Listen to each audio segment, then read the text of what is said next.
નમસ્કાર, હું મનીષા, આપ જોઈ રહ્યા છો સ્પાર્ક ટુડે ન્યૂઝ. વુમન્સ ડેની અલગ અલગ જગ્યાએ ઉજવણી કરવામાં આવી છે વિવિધ કાર્યક્રમો થકી. 8 માર્ચ વુમન્સ ડેની ઉજવણી કરવામાં આવતી હોય છે, આંતરરાષ્ટ્રીય મહિલા દિવસ.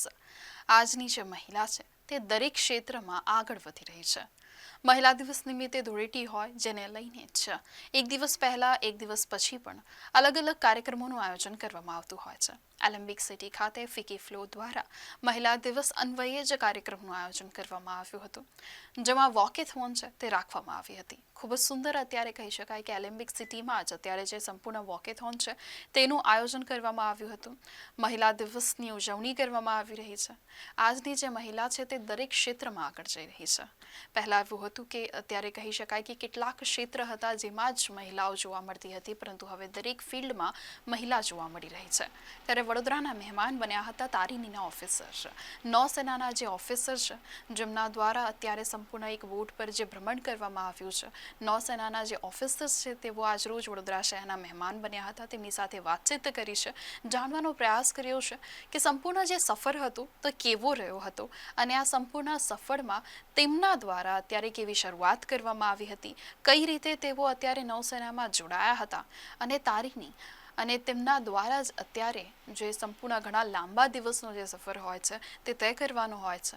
ખૂબ જ સારો અત્યારે એમના જોડે જે વાતચીત કર્યા બાદ તેમના દ્વારા જણાવવામાં આવ્યું કે આ સફર દરમિયાન કેટલી જે કઠિનાઈઓ છે તેનો સામનો કરવો પડ્યો, પરંતુ ત્યારબાદ તેઓ સફળતા થયા છે અને કહી શકાય કે તેને લઈને જ તેમના દ્વારા પોતાની સંપૂર્ણ જે જર્ની છે તે બતાવી હતી.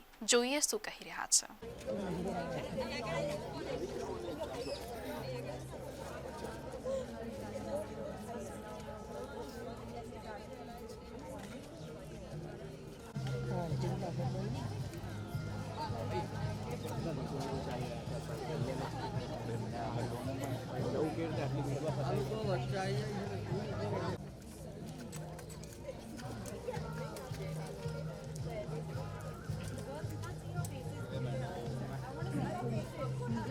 Ranging from subtle biases to microaggressions to outright atrocities. Did you know that the female literacy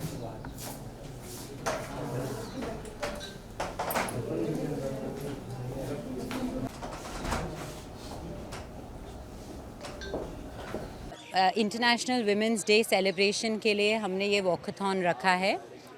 flow फिकी लेडीज़ ऑर्गेनाइजेशन एक नेशनल बॉडी है. बरोडा उसका 19th चैप्टर है. बरोडा नया चैप्टर है, लास्ट ईयर ही स्टार्ट हुआ है. ये सेकंड ईयर है इस चैप्टर का. इस चैप्टर के chairperson, I am the chairperson of this chapter. I have just taken over. मेरा ये फर्स्ट इवेंट है. मुझे ऐसे इवेंट से स्टार्ट करना था जो थोड़ा मीनिंगफुल हो, and women's day gave us a good opportunity. आज का वॉकथॉन में हमने ओवर 2 लाख रुपीज़ रेज़ किया है एक एनजीओ के लिए. एनजीओ के काफ़ी सदस्य यहाँ प्रेजेंट हैं. I would encourage you to meet them also. ये जो हमने अमाउंट रेज़ किया है 2 लाख रुपए, वो we have raised it in a span of only 48 hours. यहाँ जितने भी लेडीज़ दिखते हैं, they have all come together to contribute that amount. And this also helped us show our unity, our power of unity. Lieutenant Commander Aishwarya, Lieutenant Commander Swati are 2 Indian naval officers. They were part of a 6-member crew, or they sailed on a sailboat called Tarini.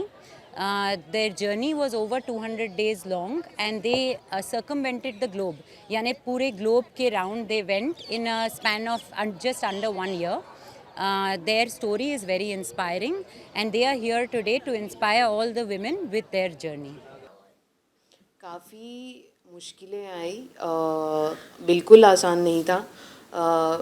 ऐसा कहते हैं कि जो लोग, बहुत सारे लोग, काफ़ी लोग हैं जो चांद पे गए हैं और जिन्होंने माउंट एवरेस्ट को समिट किया है, लेकिन जिन्होंने एक नौका के माध्यम से ये परिक्रमा तय की है वो काफ़ी कम है. तो ये हमारे लिए एक एडवेंचर एक्टिविटी था, प्लस काफ़ी रिस्की था. तो काफ़ी कठिनाइयाँ आई. हमारे पीने का पानी ख़त्म हो गया. एक 3 तूफ़ानों का सामना किया हमने, और जो हमारे बोट की स्टीयरिंग थी वो भी ख़राब हो गई। तो इतनी मुश्किलें कठिनाइयाँ आने के बाद भी हमने इस परिक्रमा को सक्सेसफुली ख़त्म किया, बट बिल्कुल आसान नहीं था। मैम, ये जो एक्सपेडिशन था उसके पहले इंडियन नेवी सबसे पहले दो दो माध्यम से भारतीय नौसेना में हम भर्ती कर सकते हैं। पहला है परमानेंट कमीशन, जैसे 12वीं के बाद नेशनल डिफेंस एकेडमी जो है उसका एंट्रेंस एग्ज़ाम होता है, और एक इंटरव्यू सिलेक्शन प्रोसीजर होता है जो 5 से 10 दिन की प्रक्रिया होती है, और उसके बाद शॉर्ट लिस्टिंग एंड सिलेक्शन होता है। ये दोनों महिला और पुरुष कैडेट्स के लिए एप्लीकेबल है। और दूसरा माध्यम है शॉर्ट सर्विस कमीशन, जो कि ग्रेजुएशन या पोस्ट ग्रेजुएशन ख़त्म करने के बाद भारतीय नौसेना में काफ़ी ब्रांचेस हैं जिसमें हम अप्लाई कर सकते हैं अपनी क्वालिफ़िकेशन के हिसाब से। जैसे कोई मैनेजमेंट ग्रेजुएट है, मैनेजमेंट पोस्ट ग्रेजुएट है, वो जो है एडमिनिस्ट्रेशन में अप्लाई कर सकते हैं। इंजीनियर्स जो हैं वो इंजीनियरिंग जैसे बोट के रिपेयर्स या इंजन को और या इलेक्ट्रिकल इक्विपमेंट्स को देखना, वो भी कर सकते हैं। तो काफ़ी ऐसी ब्रांचेस हैं जिसमें अप्लाई कर सकते हैं। मेरा सवाल ऐसा है कि जो मैंने What is the process of selection? Okay. काफ़ी लोग ने वॉकआउट भी किया था तभी वो समय पे। या तो क्या सबसे पहले एक सिग्नल आता है, जैसे एक टेलीग्राम जो था, वैसे इंडियन नेवी का एक सिग्नल आया था कि Indian Navy is looking for women officers to go around the globe. तो वैसे जिस समय ये सिग्नल आया था, भारतीय नौसेना में महिला ऑफिसर्स की संख्या काफ़ी कम थी, जैसे इट वाज 400:1 लाख। तो उसमें से 40 महिला अधिकारियों ने वॉलंटियर करके इस एक्सपेडिशन के लिए नॉमिनेट किया था। There was a selection procedure कि एक बोट में हम सबको बाहर ले जाया गया समंदर में, और जस्ट टू डिटरमाइन इफ़ क्या हमें डर लगता है, are we used to handling a boat, क्योंकि जिस समय ये एक्सपेडिशन हुआ था, जो महिला अधिकारी थी वो समंदर में समुद्री पोस्टिंग्स जो होती थी शिप के ऊपर, उनमें नहीं जा सकती थी। तो ऐसा सिलेक्शन प्रोसेस हुआ, और उन 40 महिला अधिकारियों में से हम 6 महिला अधिकारियों को शॉर्टलिस्ट किया गया। मैम, अब बॉलीवुड भी ना चाहिए, क्योंकि ये जो एक्सपेडिशन था काफ़ी आई वुड से बहुत ही यूनिक है। काफ़ी कम लोगों को इसके बारे में जानकारी है, और ये एक और मिसाल है नारी शक्ति का, ताकि जो हमारी छोटी बच्चियां हैं, लड़कियां हैं, जो आई मीन देयर चॉइस में not be joining the Indian navy, वो कुछ अलग करना चाहती हैं जो कि रेगुलर नहीं है, तो उनके लिए एक मिसाल बनेगा ये story, and it will give inspiration not just to the girls but anyone who wants to do something that's completely different from the regular beat stuff. आप तो खुद गए थे वहाँ पे, तो जी। कैसा सिनेरियो था, और क्या आप यंग जनरेशन को जो खास करके जो वुमेन्स हैं, those who want to get involved in navy, तो उसके लिए क्या बोलना है? Actually, Bear Grylls, although it is scripted, it is quite inspiring for anyone who watches. और हमारा experience उससे the only thing was the experience we had was very real, and जो भी emotions capture हुए थे हमारे उस journey में, they were all real. तो I think instead of a movie, maybe we make a series of what's coming up, because जो हम 6 लड़कियां, 6 महिला अधिकारियां इस परिक्रमा पे गई थी, वो सबकी एक अलग कहानी है। तो हम वी डोंट बिलोंग टू, हम जो हैं we don't belong to the same region in the country, we don't belong to the same background, but हमारा we all came together for one mission to go around the world, which is a very unique story जो बताया जाना चाहिए and ज़्यादा लोगों को इसके बारे में जानकारी दी जानी चाहिए। 8 महीने का जो सफ़र था जिसमें काफ़ी ऐसे मोमेंट्स हैं जब हमें लगा कि अब नहीं होगा हमसे, क्योंकि सबसे इम्पॉर्टेंट था कि हम अपनी we were far away from our loved ones. अगर देखा जाए तो जो भी 3 दल हैं हमारे आर्मी, नेवी, एयरफोर्स, हम सब we are all posted far away from home. और एक वो था कि हम यूज्ड टू थे कि हम घर वालों से ऐसा जो जर्नी था 8 महीने का, देर वर मैनी सिचुएशंस जब not just physically we were drained but emotionally and psychologically also a lot was going through. समंदर में बिना किसी कम्युनिकेशन के दूर रहना it takes a toll on you. तो सबसे पहले तो हम सबसे पहला काम जो करते थे हम, we would always keep ourselves busy, do something on the boat. कुछ आर्ट, अगर हवा नहीं चल रही है और वेदर इज़ गुड तो हम देखते थे कुछ आर्ट या क्राफ्ट या कुछ नाचना गाना कर ले बोट पे, ताकि कुछ समय गुजर जाए। क्योंकि 6 लड़कियां हैं, लड़ाइयाँ भी होती थी हमारे बीच में, इतना आसान नहीं था। काफ़ी ऐसी सिचुएशंस आई, स्पेशली जैसे तूफ़ान आ गया और ऐसा सिचुएशन हुआ जहाँ पे हमारा स्टीयरिंग, और वो उस समय हुआ जब हम बिल्कुल घर पहुंचने वाले थे। तो बहुत आसान है ऐसे सिचुएशंस में गिव अप करना, but one thing that I used to think was nobody wants to hear a story जो नाकामयाब रही हो। सब सुनना चाहते हैं कि कामयाब रही हैं। और अगर हम इस सफ़र को तय नहीं कर पाते तो society has a lot of pressure on women. तो बहुत आसान होता लोगों को कहना कि लड़कियां हैं इसीलिए नहीं कर पाई। सो इसीलिए हम हमेशा we were clear in our mind that चाहे कितने भी कठिनाइयाँ आए, चाहे एक को भी लगे कि हम नहीं कर सकते, we should buck them up and इस सफ़र को हम सक्सेसफुली ख़त्म करें। यही हमेशा चलता रहता था। मेंबर्स के साथ कनेक्ट करने के लिए किस तरह कनेक्ट रहते थे?